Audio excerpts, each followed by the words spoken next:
Hey guys, so just a quick video for you today. Didn't even break out the lights for this one, using natural light here. I've got two ThinkPads here on the table, and as you can see, one of them is an IBM. It's a ThinkPad 600X. The other is a Lenovo, a ThinkPad P50, which I reviewed just a little while ago. And I just wanted to go through some of the differences and some of the similarities between them. Most of you probably know, if you're watching this video, that Lenovo took over production of the ThinkPad line about somewhere between 12, 14 years ago, something like that. They actually produced ThinkPads for IBM for a while. Many Lenovo ThinkPads in the early days did have the IBM name, even though they were made by Lenovo in China. This is a, I guess, quote-unquote, real ThinkPad. This was made in North America, actually in Mexico, but using mostly American parts. And it is an IBM designed machine, not a Lenovo designed machine. So I thought it'd be kind of interesting to take a look at both of them, see what the differences and similarities are. Now the 600X was IBM's kind of thin and light at the time, so it's obviously kind of a different philosophy to begin with from the P50, which is Lenovo's workstation class ThinkPad. But it does still, interestingly enough, have pretty much the same soft touch cover on it. As you can see, it does get dirty. It's almost impossible to clean this once it is dirty. This one's obviously about 20 years old now, but it still looks pretty good, I think, and has a nice feel, nice quality feel to it. And here's a similar shot of the Lenovo. As you can see, just as dirty, shows fingerprints pretty nicely there. This has just been cleaned, so this is about as clean as these get. But again, it feels good, feels like quality, and it's nice and soft. And as you can see, the overall aesthetic is pretty similar between them. Lenovo has produced some machines that kind of differ in this. They do have one ThinkPad right now that has kind of a silver lid.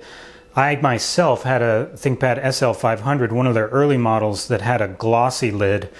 And, you know, they do kind of experiment here and there, but with their main lines, the P line, the T line, which directly came out of the 600 line, you know, those kind of stick to the tried and true formula, which is a matte black, very basic, sort of down-to-earth looking machine. And that hasn't really changed. One other thing that hasn't changed too much is just the overall fit and finish. These both feel like quality machines. Again, I will say, having owned a SL500, one of Lenovo's early ThinkPads, that if you do go lower end in the line, they go a lot lower down than IBM ever did. It used to be in the IBM days, the 600X was about as low end as they ever got, and this still feels like a high quality machine. The P50 also feels like a high quality machine in most of the same ways, but my SL500 definitely did not. I no longer have that machine. I completely junked it, so I can't include it in this comparison. But I probably would steer clear of the very low-end Lenovo ThinkPads.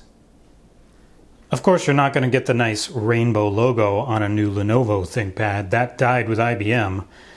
But Lenovo has sort of experimented with some retro designs. We'll see if anything comes of that. But right now you're just going to get the basic ThinkPad logo and nothing else. A little Lenovo sort of embossed into the side of the lid, which actually is a nice touch, I think. It's really when you open these laptops that any quality differences start to really become apparent.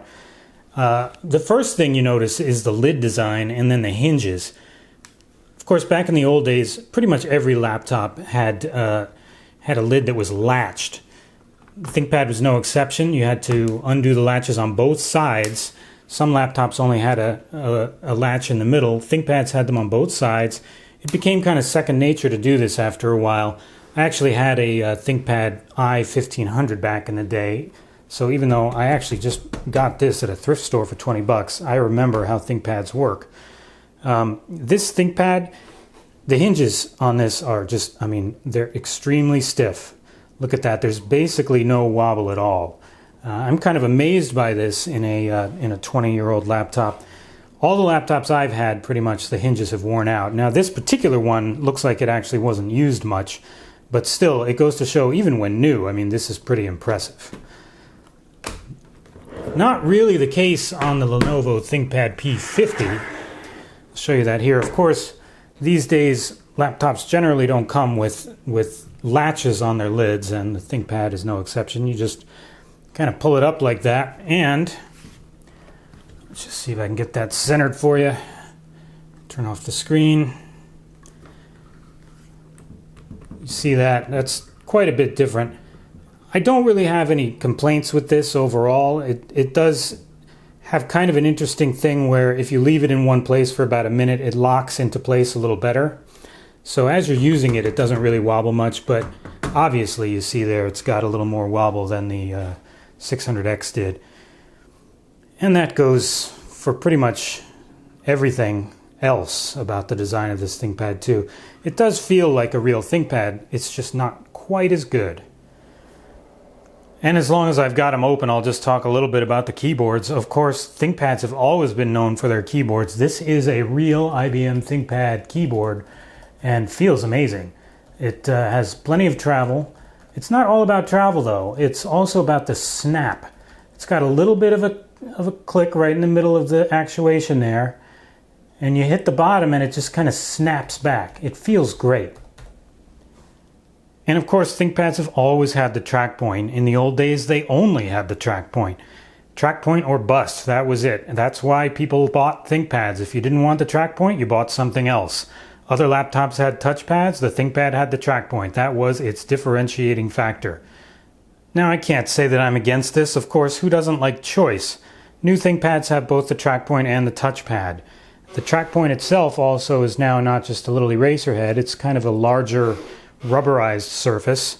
And it actually, I'd say, feels a little better, although it's slightly harder to type around. The buttons are also obviously a little different. They were also a little snappier on the old models. And now you have this nice big touchpad here.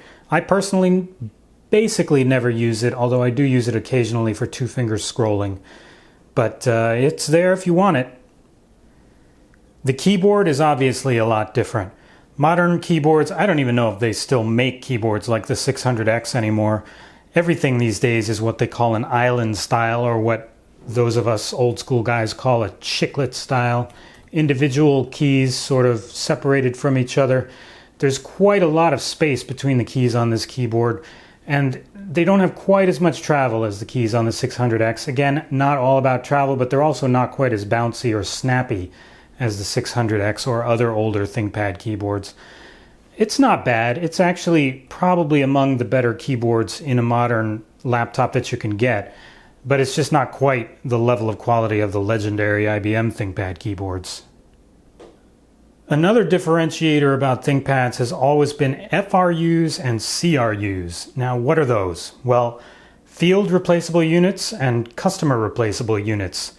That basically means you can take these things apart and replace things yourself. Parts break, you want to add new parts, anything like that. Most of those things you can do yourself. And IBM wanted you to do that, and Lenovo still does. And that's really, really different from most other laptop makers. It always was in IBM's day, and it still is today. You can call them up, tell them that your screen bezel is broken. They'll send you another one and give you the instructions on how to replace it. You can order, for example, I actually scratched up this door on my P50. Just go on their website, order another one. There just aren't many other companies where you can do that, and that's been true all since ThinkPads have been being produced, whether by IBM or Lenovo. And same goes for expandability. In IBM's days, pretty much all of their ThinkPads were expandable. You could add hard drives, you could add memory, new batteries, all sorts of stuff. That's still true of most of Lenovo's models. They're pretty old school when it comes to that. Some of their models now, again, they have a much larger lineup than IBM ever did. Their thin and light models are not expandable in large part, but their giant models like this P50 here, of course, they are still expandable. You can fit two 2.5-inch drives and one M2 drive in there all at the same time, or two M2 drives and one 2.5-inch drive. It has 4 memory slots. You can fit up to 64 gigs of RAM in there. So again, you just get the right model. It's going to be just as expandable as an IBM. Of course, still the removable battery. Now, IBM does have a reputation among some ThinkPad fans as being sort of the gods of ThinkPads, the one true creator. And in many ways, that reputation is deserved. They did make great hardware, but they were not perfect and they made mistakes, just like Lenovo has. For example, the 600X, the ThinkPad 600X that you see right here, these batteries would die after maybe a year. This is the battery that actually came with my machine. IBM battery, just as this one is. Stone cold dead, will not hold any charge. Now, you might say, well, it's 20 years old. That happens. And that's true. But be my guest. Go on Wikipedia, Google around, look up ThinkPad 600 battery issues. And you will find plenty of people talking about these batteries dying before their time. Apparently, the microcontroller chip inside the battery was defective and was never corrected. You basically were destined to run down the battery no matter what you did. This second spare battery that I have here, which right now is working fine, but I'm sure that within a year it too will be stone cold dead, and that's probably why the person who owned this laptop before me only used it for a short time. I can tell by the files that are still on it. So, conclusion time. Are Lenovo ThinkPads as good as IBM ThinkPads? Well, yes and no. They can be, in many ways, and it depends on which model you get. IBM ThinkPads were always high-end laptops. You could not buy a low-end IBM ThinkPad.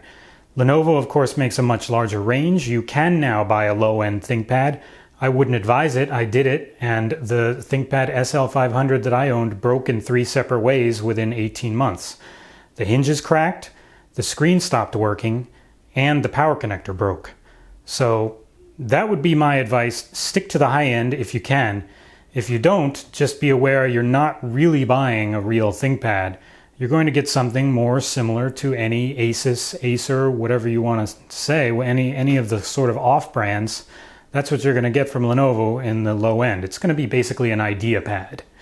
In the high end, yes, I'd say the high-end ThinkPads like this P50 here, of course the P70, anything in that range, they are going to feel very similar to the IBM models of yore.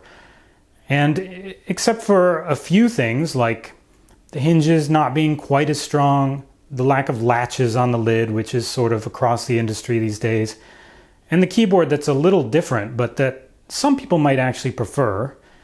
And, of course, not to mention the touchpad that I know a lot of people do prefer. You know, it's going to have basically the same sort of build quality as an old IBM. So, that's pretty much it. And that's my advice. Stick to the high end if you want a real ThinkPad. Go low end if you don't care, but just be aware that you're not going to get the same quality. That's it. I'll see you next time.